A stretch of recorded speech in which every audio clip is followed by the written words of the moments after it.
Здравейте! Днес ще говорим за първи признак за еднаквост на триъгълници. Нека първо да разберем кога два триъгълника са еднакви. Тези двата изглеждат еднакви, но дали наистина е така?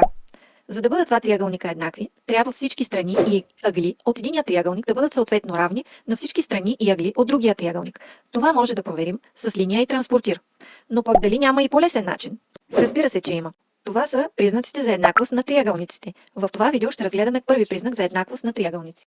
Нека първо да кажем какво гласи първи признак.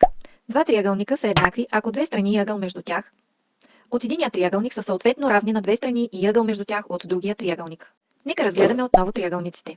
Виждаме, че ъгъл алфа е равен на ъгъл алфа 1. Страните А и Б са съответно равни на А1 и Б1. От това следва, че двата триъгълника са еднакви според първи признак за еднаквост. Важно е обаче да запомним, че ъгълът трябва да бъде между равните страни. Този признак може да наречем с страна, ъгъл, страна. Тук не трябва да забравяме, че две страни и ъгъл между тях от единия триъгълник трябва да бъдат съответно равни на две страни и ъгъл между тях от друг триъгълник. Сега нека да се упражним. Да разгледаме тези 4 триъгълника. Кои от тях са еднакви? Ако разгледаме триъгълници 1 и 3, ще видим, че имат по две равни страни и един ъгъл 40 градуса. Но дали можем да използваме първи признак? Не можем да използваме първи признак. Ако разгледаме внимателно чертежа, ще видим, че при триъгълник 1 ъгълът 40 градуса не е между двете страни. Тук първи признак е неприложим.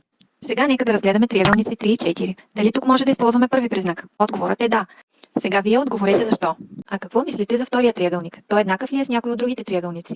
За да намерим третия ъгъл, от 170 ще извадим сбора на другите два ъгъла. Получаваме 40. Как мислите, дали този триъгълник е еднакъв с някой от другите? Нека разгледаме още една задача. Според условието имаме по две съответно равни страни. Сега ни е необходим ъгъл.